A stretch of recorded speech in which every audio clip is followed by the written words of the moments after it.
अस्सलाम वालेकुम वरहमतुल्लाह। हाँ बच्चों, आज के इस वीडियो में Newton second law of motion ये हम स्टार्ट करने जा रहे हैं। ये एक दो पार्ट्स में पूरा हो सकता है और फ़िलहाल हम पहली वीडियो जो है इसके लिए आज बना रहे हैं। Newton second law of motion क्या है? देखिए, इससे पहले वाले वीडियो में हम मोमेंटम के बारे में बात कर चुके हैं। हमने मोमेंटम को as quantity of motion define किया है और हमने कहा है कि momentum is of a body is given by product of its mass and velocity. हमने ये कहा है कि किसी भी बॉडी का मोमेंटम जो होता है वो इसके मास और वेलोसिटी का प्रोडक्ट होता है। अब सवाल ये पैदा होता है कि एक बॉडी का मोमेंटम कब चेंज होता है? हमने कहा है कि जब वो इस बॉडी की मास चेंज हो जाए या फिर वेलोसिटी चेंज हो जाए।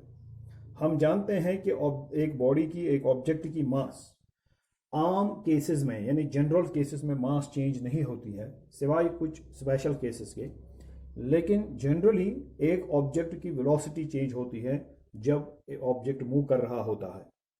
और वेलोसिटी का चेंज होने का मतलब ये भी होता है कि बॉडी का स्टेट चेंज हो रहा है, क्योंकि स्टेट चेंज होने का मतलब क्या है? या तो बॉडी की स्पीड इंक्रीज होगी या डिक्रीज होगी या डायरेक्शन चेंज होगी, ठीक है ना। तो इसी का मतलब होता है कि वेलोसिटी जो है बॉडी की चेंज हो रही है।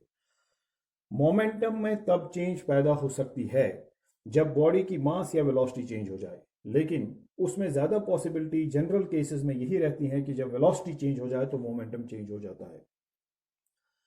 मगर न्यूटन ने हमसे ये कहा कि जब किसी ऑब्जेक्ट का या जब किसी बॉडी की का मोमेंटम चेंज हो जाए, मतलब ये हुआ मोमेंटम चेंज हो जाए का मतलब होता है, यहां पर फिलहाल आप ले लीजिए कि वेलोसिटी चेंज हो जाए।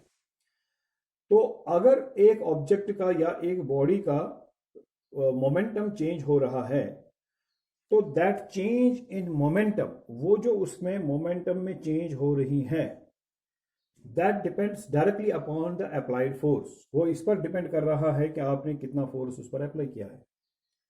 मतलब ये हुआ कि जो फोर्स आप बॉडी पर अप्लाई कर रहे हैं, कोई फोर्स बॉडी पर होगा। मान लीजिए यहां पर आपके पास एक ब्लॉक ऑफ वुड है और ये एक सरफेस है जिस पर ये ब्लॉक ऑफ वुड रखा हुआ है।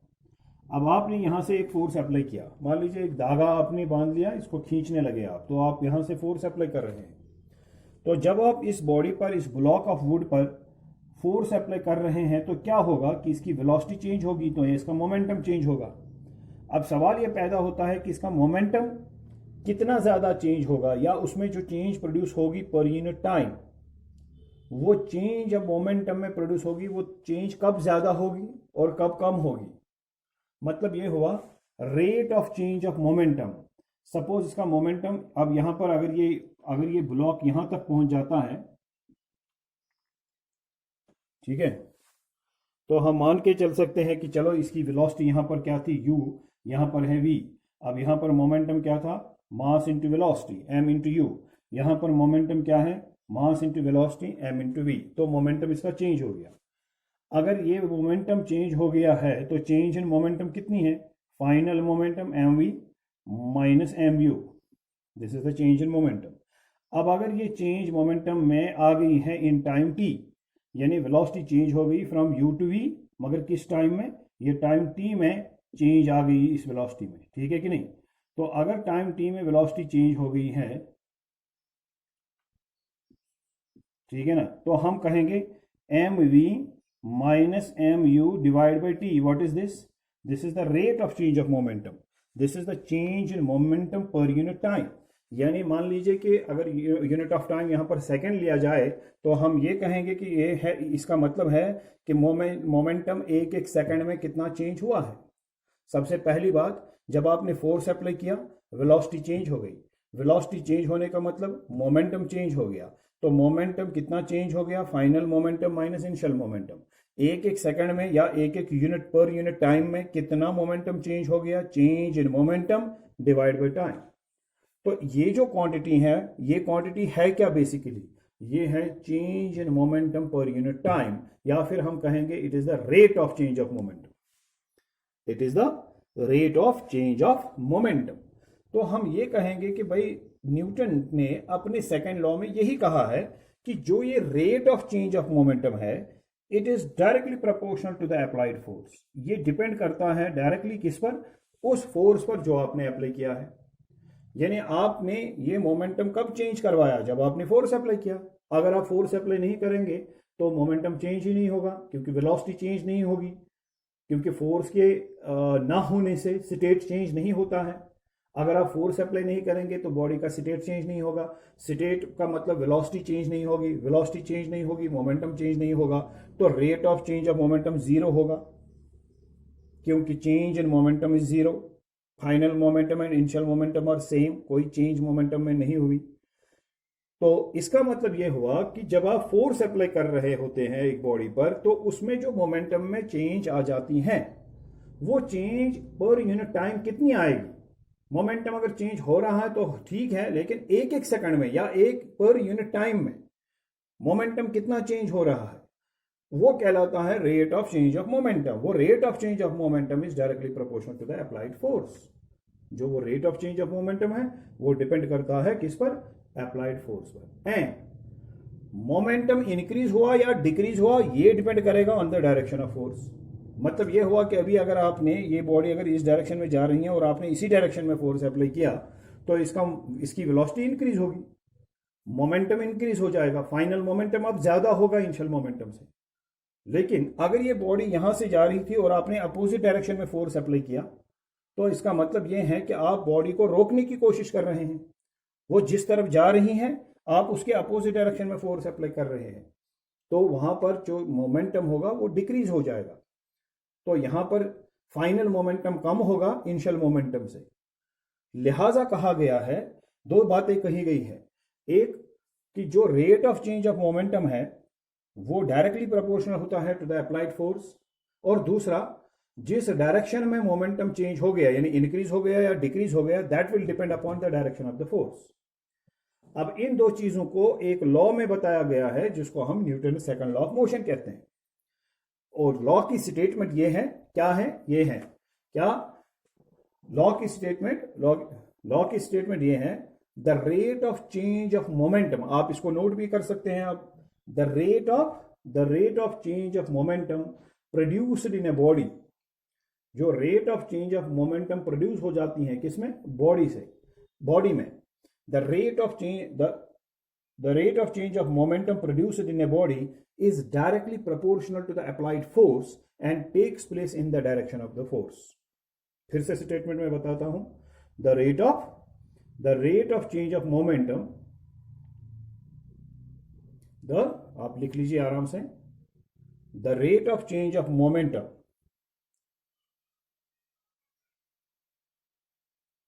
produced in a body is directly proportional to the applied force and takes place in the direction of the force। ठीक है कि नहीं?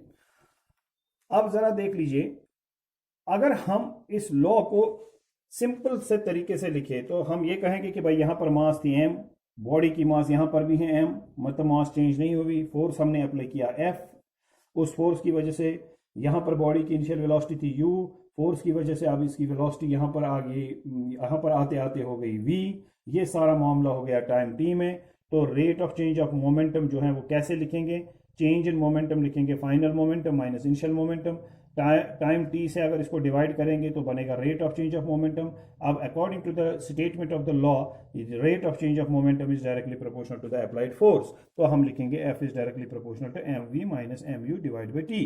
तो हम ये भी लिख सकते हैं एफ इज प्रोपोर्शनल टू यहाँ M common V minus U divide by T. अब आप जहाँ लिख सकते हैं f is equal to K, constant of proportionality. यहाँ से प्रोपोर्शनलिटी चेंज हो सकती है इनटू इक्वलिटी, और कॉन्स्टेंट ऑफ प्रोपोर्शनलिटी लगाने से ये m into V minus U divide by T.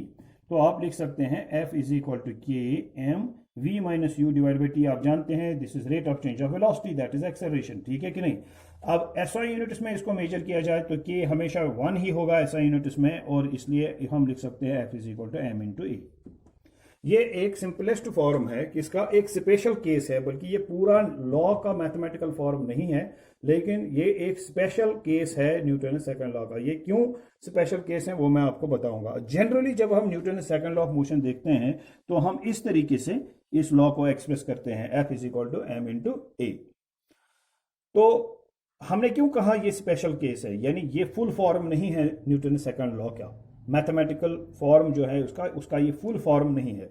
क्योंकि हमने यहां पर देखा, जो हमने फोर्स अप्लाई किया, जो मोमेंटम में चेंज प्रोड्यूस हो गई, वो सिर्फ मास हमने वहां पर कांस्टेंट मान लिया, यहां पर भी एम, यहां पर भी एम। ये आपको समझ में आ जाएगा जब हम न्यूटन लॉ सेकंड लॉ का डिफरेंशियल फॉर्म देखेंगे। What is the differential form, आप देख लीजिए। डिफरेंशियल फॉर्म में हम कहते हैं इस तरह से, सपोज फोर्स यानी नेट फोर्स जो हमने बॉडी पर अप्लाई किया, शाबाश, ये इज डायरेक्टली प्रोपोर्शनल, और फिर हमने कहा कांस्टेंट ऑफ प्रोपोर्शनलिटी इसमें 1 है, तो हम इसलिए प्रोपोर्शनलिटी के बदले इक्वलिटी लिखेंगे, इज डायरेक्टली प्रोपोर्शनल, और now it is equal to rate of change of momentum. तो ये rate of change of momentum differential form में इस तरह से लिखा जाएगा, D P divide by D T, while P is momentum. If P is momentum, P is equal to M into V, then how do you write rate of change of momentum with respect to time? Differential form में कैसे लिखेंगे rate of change of momentum with respect to time? आप लिखेंगे dp divided by dt, differentiation of p with respect to time, which means शाबाश, rate of change of p या momentum with respect to time। अब आप लिख सकते हैं f is equal to d by dt,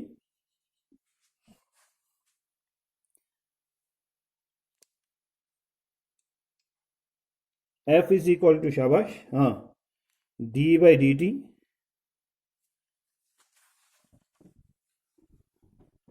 और इस P का आप लिख सकते हैं m into V, mass into velocity यानी मोमेंटम। अब आप लिखेंगे F इज इक्वल टू, अब इसका UV फॉर्मूला, ये प्रोडक्ट रूल है डिफरेंशिएशन का। जब आप डिफरेंशिएट करते हो, ये मान लीजिए ये m क्या है, U, और ये है सेकंड टर्म V। जब आप u इंटू वी डिफ्रेंसिएशन करते हो, ये मैंने पिछले वीडियो में भी बताया था, वी नो दैट, मैं यहां पर लिखूंगा, वी नो दैट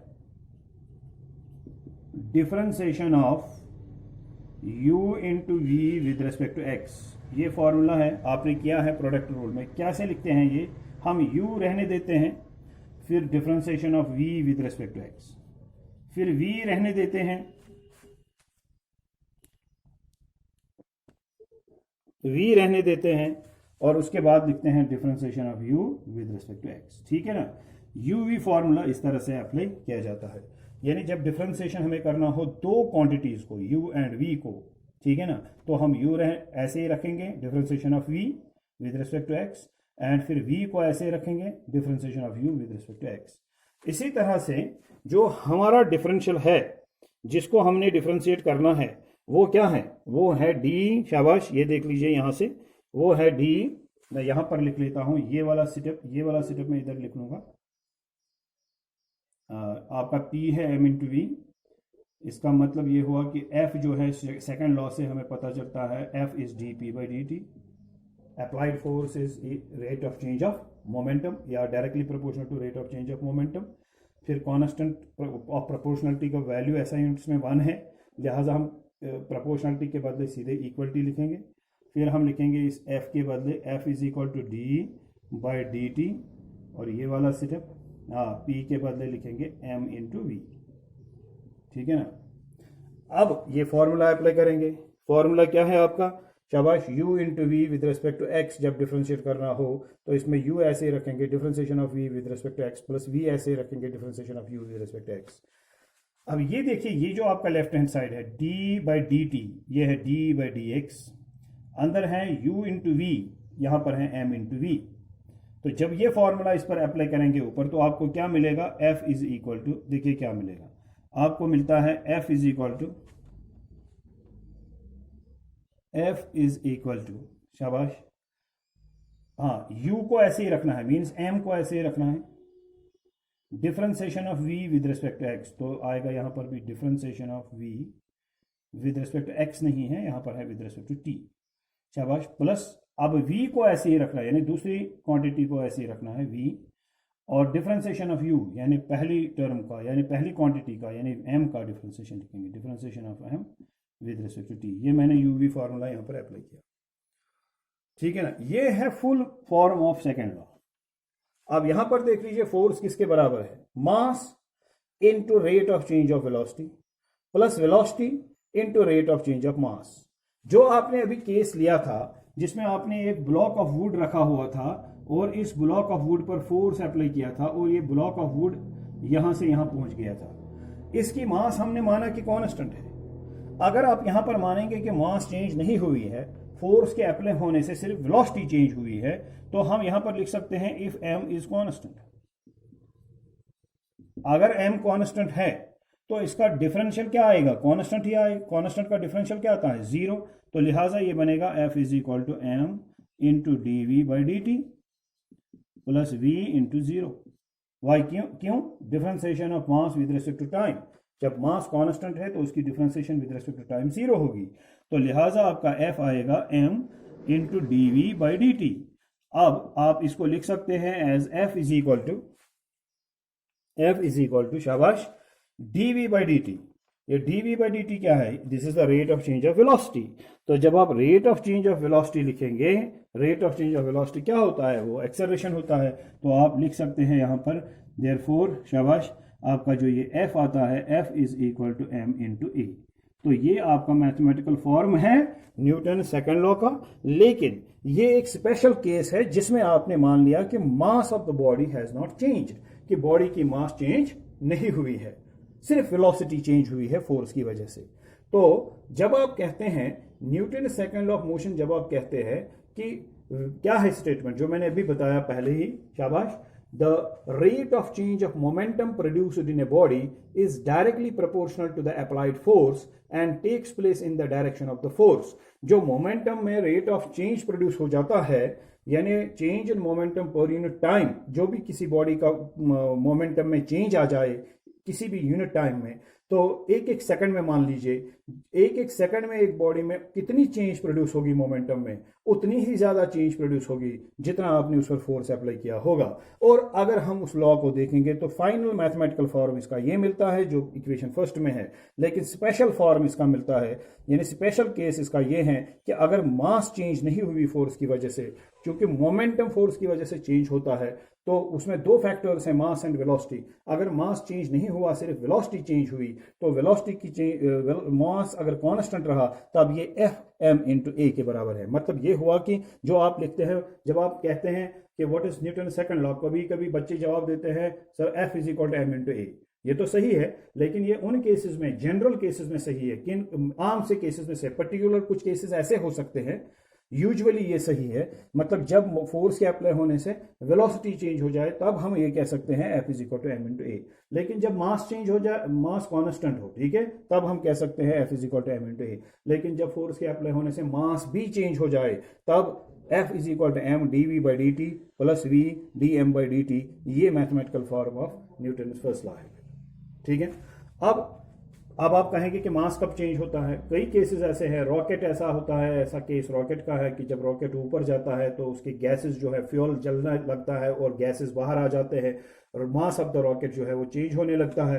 तो लिहाजा वहां पर आप ये नहीं कहेंगे कि मोमेंटम जो है वो सिर्फ वेलोसिटी की चेंज होने की वजह से चेंज हो गया, वहां पर मोमेंटम जो है मास के चेंज होने से भी चेंज हो जाता है। लिहाजा जब आपको वहां पर फोर्स निकालना हो तो आप इस इक्वेशन का यूज करेंगे, simply F is equal to M into A वहां पर नहीं चलेगा, ठीक है कि नहीं।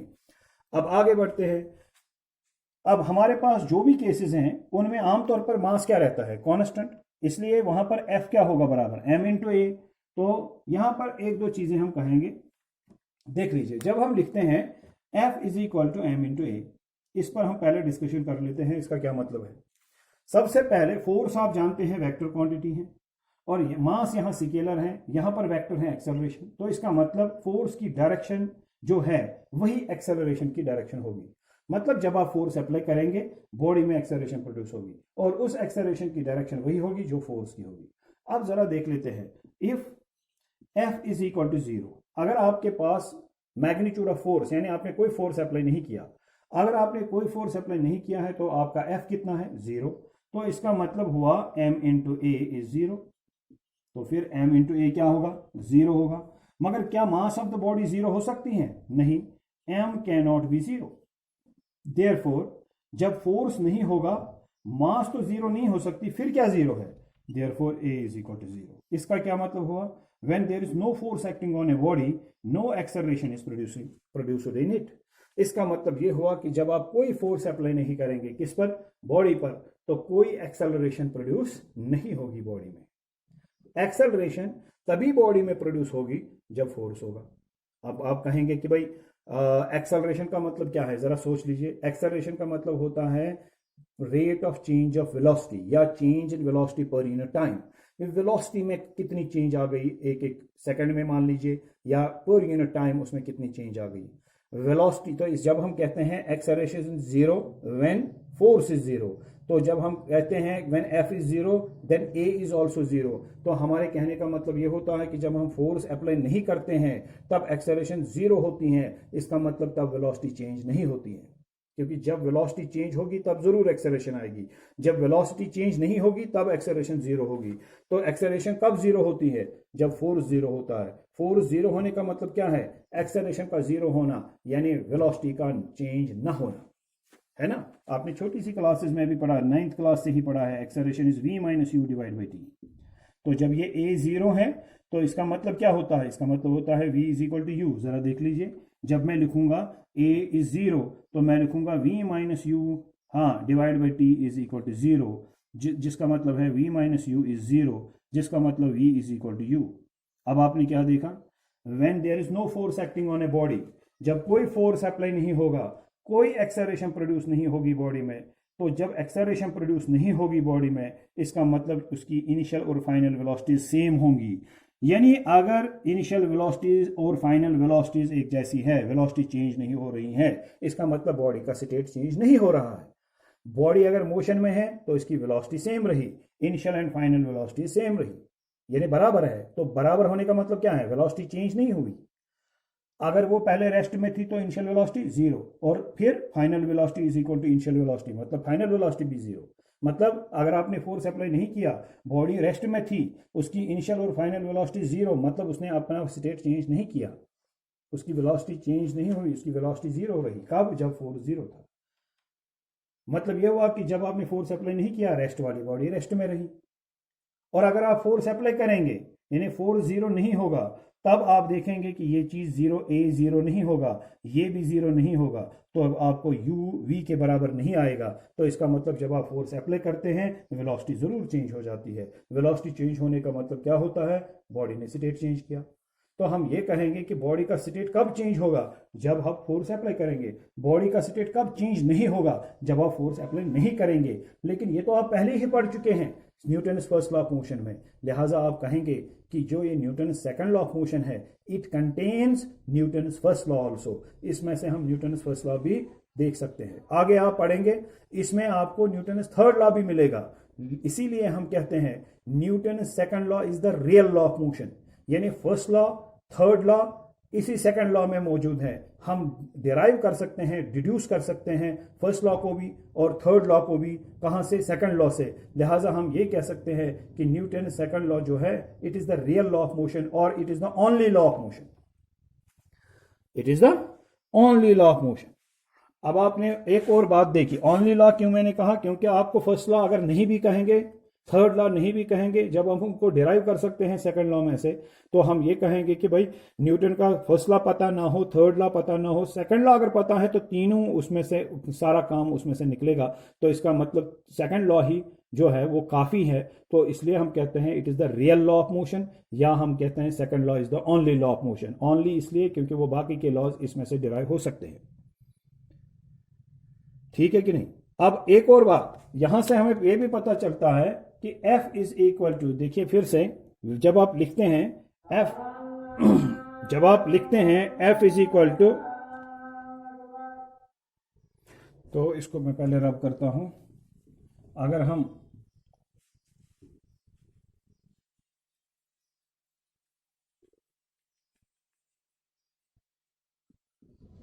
देखिए, अगर हम लिखेंगे F is equal to M into A, ठीक है, तो आप ये भी लिख सकते हैं F by M is equal to A. अब इसका क्या मतलब हुआ? दूसरी चीज जो हम यहां से कंक्लूड करते हैं वो ये है कि अगर किसी बॉडी की मास कम है, आपने कोई फोर्स उस पर अप्लाई किया, दो बॉडीज हैं आपके पास, एक 5 kg और एक 10 kg, 10 kg। तो 5 kg वाली बॉडी पर आपने मान लीजिए 2 न्यूटन फोर्स अप्लाई किया, इस पर भी आपने 2 न्यूटन फोर्स अप्लाई किया, ठीक है। आप देखना चाहते हैं कि एक्सेलरेशन इसमें कितना होगा, इसमें कितना होगा। आप देखेंगे, देखिए फोर्स यहां पर कितना है, पहले केस में 2 न्यूटन, मास कितनी है 5 kg, तो एक्सेलरेशन कितना होगा, एक्सेलरेशन होगा 2/5। What is that, that is 0.4, ठीक है, 0.4 न्यूटन, सॉरी 0.4 मीटर्स पर सेकेंड स्क्वायर, ये एक्सेलरेशन है पहले केस में।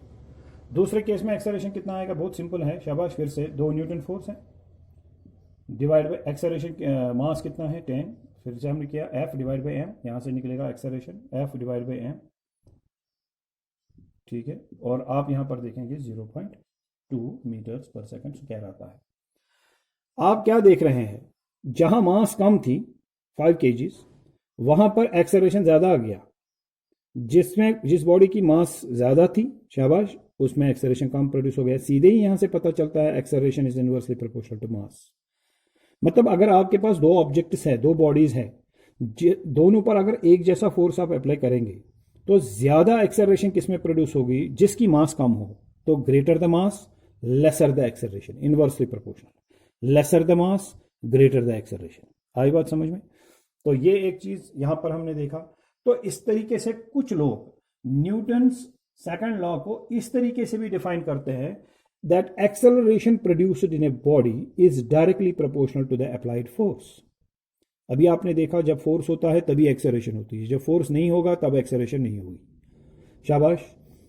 तो हम ये कहेंगे कि यहां पर कि acceleration produced in a body is directly proportional to shabash applied force and inversely proportional to the mass of the body।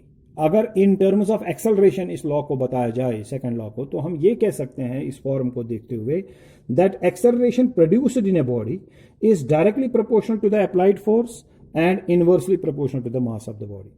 अभी तक जो हमने इस Newton second law of motion से कंक्लूड किया है, उन पॉइंट्स को हम नोट करेंगे। सबसे पहले हम नोट करेंगे स्टेटमेंट ऑफ द लॉ। वो तो वैसे भी आपने नोट की होगी, लेकिन फिर भी मैं आपको यहां पर फिर से बताऊंगा। पहले आप लिखेंगे स्टेटमेंट, पहला point, it states that the rate of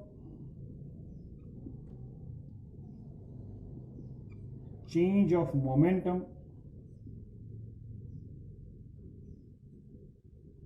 produced in a body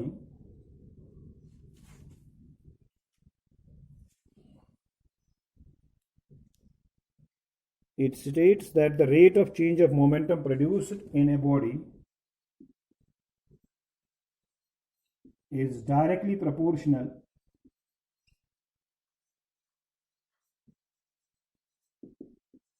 to the applied force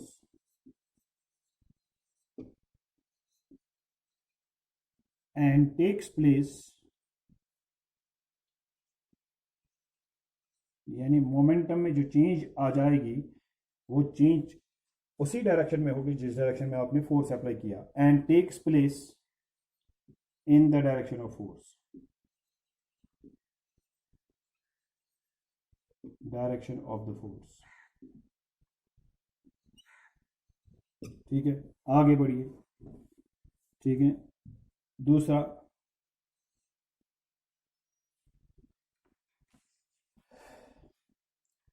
the full form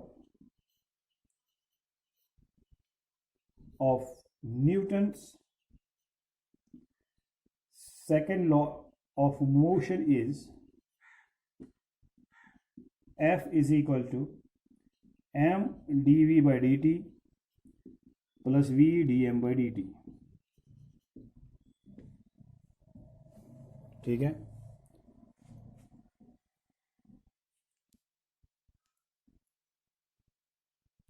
यहाँ पर ये लाइट का स्पॉट आ रहा है, ये है v dm/dt। थर्ड,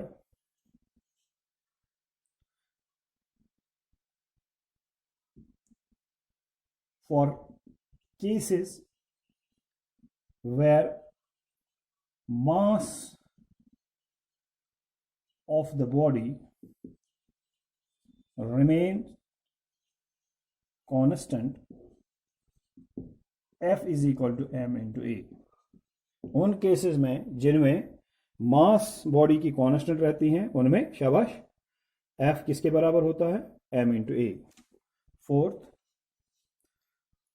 द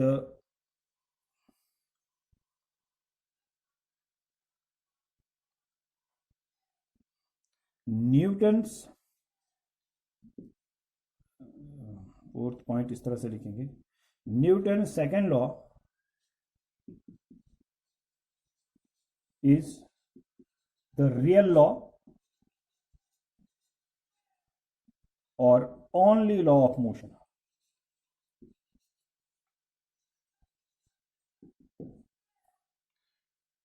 ये रियल लॉ है या ओनली लॉ है? Newton second law is the real law और only law of motion. As क्यों? As first and third law, first and third law can be deduced from it।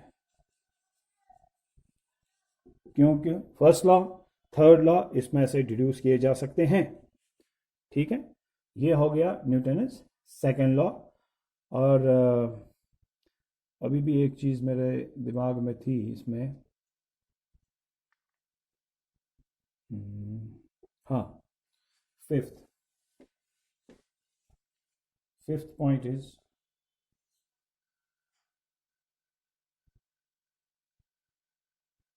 this law gives us the measure of force। ये आपको force major करके देता है। कैसे? As F is equal to m into A. मतलब आपके पास मास है, acceleration है, आप फोर्स को मेजर कर सकते हैं। ये एक एक्सप्रेशन आपको देता है फोर्स को मेजर करने के लिए। तो इस पार्ट में यानी इस वीडियो में हम न्यूटन सेकंड लॉ जो है, सेकंड लॉ के हवाले से हमने इसकी स्टेटमेंट को और इसके मैथमेटिकल फॉर्म को थोड़ा सा समझाया। सेकंड पार्ट में हम ये दिखाएंगे आपको कि किस तरह से हम डिफरेंट केसेस में न्यूटन सेकंड लॉ को अप्लाई कर सकते हैं। ठीक है, यानी थ्योरेटिकल रीजनिंग इसकी क्या है और इसका मैथमेटिकल एप्लीकेशन किस तरह से किया जाता है। Thank you very much. इंशाल्लाह।